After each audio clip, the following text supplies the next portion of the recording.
What's up, everybody? Welcome to Podcast Now. I'm Alex, and in this video, I want to talk about some updates on Stellar Blade, some new news that we got, and there's a couple kind of headlines making their way. It actually all comes, and I didn't know this at first, but the headlines of how long the game is, how many costumes, and all of that actually just comes from one interview. So it comes from a website, RuliWeb.com. I have never seen this website before. I had to translate it to English, but they did an interview with the CEO of the development team, okay?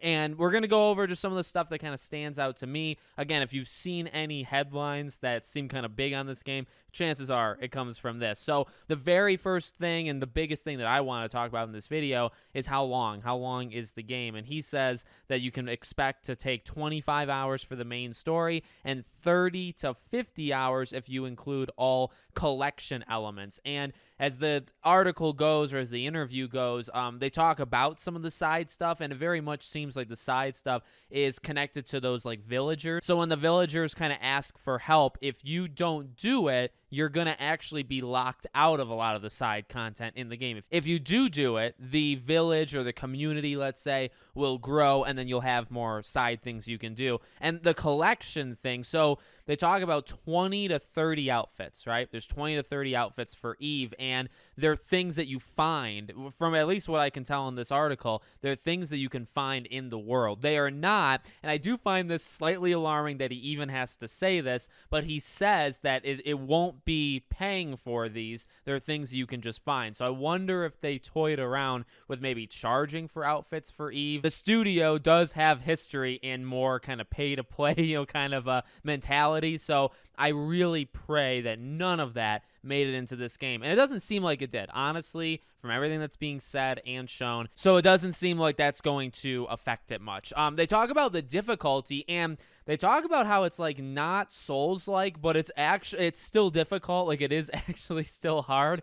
They say that the difficulty is basically kind of harder in the beginning of the game, where you have to carefully monitor the enemy's movements. And they say you'll enjoy flashy and speedy battles once you reach the end of the game. So maybe it gets a little bit easier towards the end. They do say there's different difficulties, because it seems like maybe at least the base difficulty is actually kind of hard. So there'll be easier ones if you kind of just want to enjoy the story. They mentioned kind of the landscape of what you're going to do, boss battles, NPC kind of dialogue and side quests from them, exploring 2 semi-open worlds, the Wasteland and the Great Desert. They talk about the modeling for Eve, if you guys have seen that, the Korean model that they used, although I believe the face is their own. They created the face for Eve, but the body is a kind of motion capture from her. They go through the languages. That's another one that I've seen online quite a bit. So it supports audio in 9 languages and subtitles in 22 languages,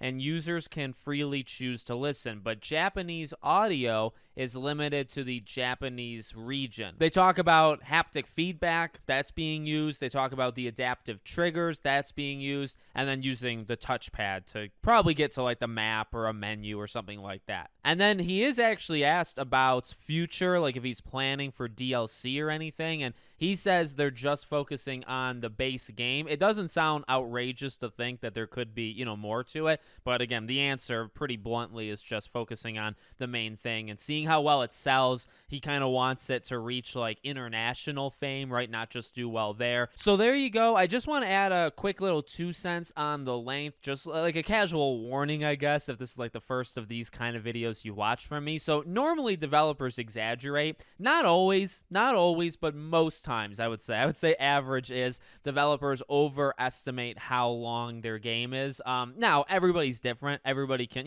there could be people that spend 70 hours in this game, right? Or you play it like 7 different times, but normally they inflate it. So when I see 25 hours for the story, I kind of shave off like 5 or so, and then 30 to 50, that's actually quite a range, 30 to 50 to do everything. So I guess, are you like anticipating people rushing doing everything, and that's how you get to 30? I would say going in, if you expect, say, like a 20-hour thing at minimum, and then maybe you can push 40 to 50 hours if you do everything in the game, that's probably reasonable, right? Just so, you can look at it, but I would just say from my history of seeing many developers say this, and then the game comes out and it is like 20% less than what they said, just to kind of remember that. So let me know what you guys think in the comments. Make sure you're subscribed, bell icon turned on. I hope to see you all on the next one.